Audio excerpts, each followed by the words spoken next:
Tahukah kamu bahwa Indonesia terdiri atas banyak pulau, suku bangsa, tarian, rumah adat, serta agama? Yuk kita cari tahu lebih jauh tentang keberagaman itu melalui teks berjudul Pawai Budaya berikut ini. Pawai budaya sangat menarik bagi warga kampung Babakan. Pawai ini selalu menampilkan keragaman budaya Indonesia. Udin dan teman-teman tidak pernah bosan menanti rombongan pawai lewat. Tahun ini, mereka datang ke alun-alun untuk melihat pawai tersebut. Kakek Udin pun terlihat sabar menanti. Terdengar suara gendang yang menandakan rombongan pawai semakin dekat. Di barisan pawai terdepan, terlihat rombongan dari Maluku. Rombongan laki-laki mengenakan kemeja putih, jas merah, dan topi tinggi dengan hiasan keemasan. Rombongan perempuan mengenakan baju cele. Baju ini terdiri dari atasan putih, berlengan panjang, serta rok lebar merah. Langkah mereka diiringi oleh suara tifa, alat musik dari Maluku. Bunyinya seperti gendang, namun bentuknya lebih ramping dan panjang. Budaya Maluku sangat unik dan menarik. Budaya Bali terkenal karena bunyi musiknya yang berbeda. Rombongan dari Bali membunyikan alat musik daerahnya, cengceng namanya.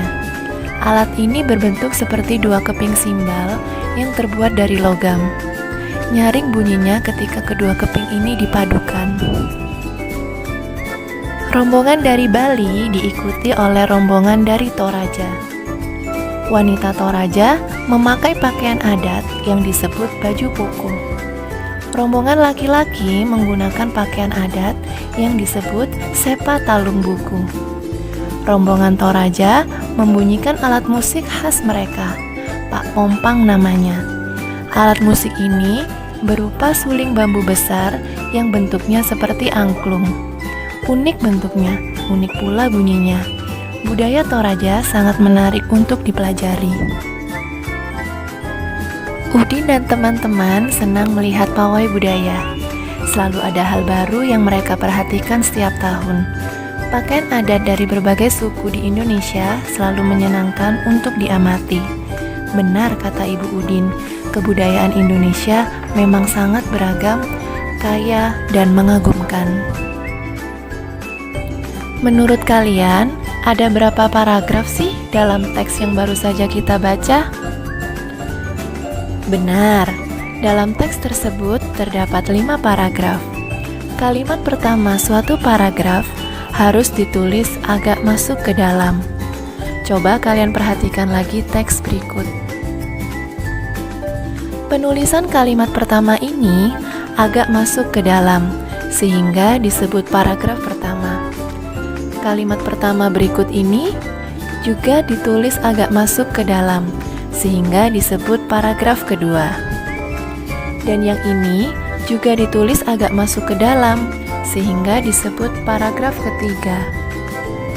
Berikut ini adalah paragraf keempat, dan yang ini adalah paragraf kelima.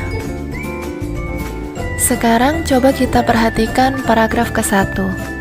Menurut kalian, apa yang dibicarakan pada paragraf ke-1? Ya, benar sekali. Paragraf ke-1 membicarakan tentang pawai budaya yang sangat menarik bagi warga kampung Babakan. Hal atau ide utama yang dibicarakan dalam sebuah paragraf disebut gagasan pokok.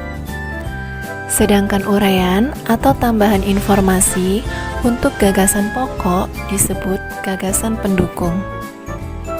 Yang perlu kalian ingat di sini adalah gagasan pokok sebagai isi atau inti paragraf bisa terletak di awal ataupun di akhir kalimat.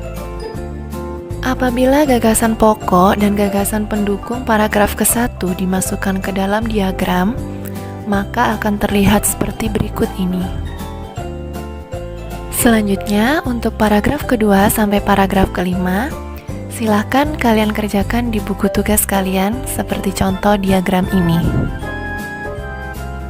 Selain kaya akan budaya, tarian, dan makanan khas daerah, Indonesia juga kaya akan jenis alat musik. Cara memainkan alat musik pun juga berbeda-beda. Berikut adalah contoh alat musik yang dimiliki oleh berbagai suku di Indonesia. Yang pertama adalah kecapi. Kecapi berasal dari Jawa Barat, dimainkan dengan cara dipetik. Yang kedua, angklung, berasal dari Jawa Barat, dimainkan dengan cara digoyang. Yang ketiga, saluang, berasal dari Sumatera Barat, dimainkan dengan cara ditiup. Yang keempat, kendang, berasal dari Jawa Barat, dimainkan dengan cara dipukul. Selanjutnya, tifa, berasal dari Papua, dimainkan dengan cara dipukul. Sekarang, coba carilah informasi mengenai alat musik tradisional Indonesia yang lainnya. Tulislah dalam bentuk tabel. Contoh nomor 1, alat musik suling, asal daerah Jawa Barat. Cara memainkan dan menghasilkan bunyi, alat tersebut dimainkan dengan cara ditiup, sehingga menghasilkan getaran udara dalam suling. Getaran tersebut menghasilkan bunyi. Kamu telah mengetahui berbagai alat musik dan cara memainkannya. Menurutmu, bagaimana bunyi dapat dihasilkan oleh benda-benda tadi? Tuhan menganugerahkan kita indera pendengar. Melalui indera ini, kita dapat mendengar dan menikmati hasil karya seni budaya yang beragam. Ayo kita cari tahu lebih lanjut tentang hal tersebut. Segala macam bentuk bunyi berasal dari benda yang bergetar. Getaran dari suatu benda akan mengakibatkan udara di sekitarnya bergetar. Getaran tersebut menimbulkan gelombang bunyi di udara. Benda-benda yang bergetar dan menghasilkan bunyi disebut sumber bunyi. Bunyi dapat merambat melalui benda padat, cair, dan gas. Akan tetapi, bunyi tidak dapat merambat pada ruang hampa. Dalam kehidupan sehari-hari, banyak perbedaan yang kita temui, mulai dari perbedaan agama, suku, ras, hingga warna kulit.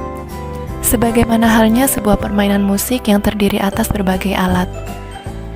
Kehidupan nyata yang penuh dengan perbedaan pun dapat berdampingan dengan baik, asalkan setiap orang dapat saling menghargai keberagaman. Menghargai perbedaan akan memperkuat persatuan dan kesatuan. Semua orang harus hidup rukun meskipun memiliki perbedaan. Sekarang, ayo kita membuat rangkuman tentang apa yang sudah kita pelajari hari ini.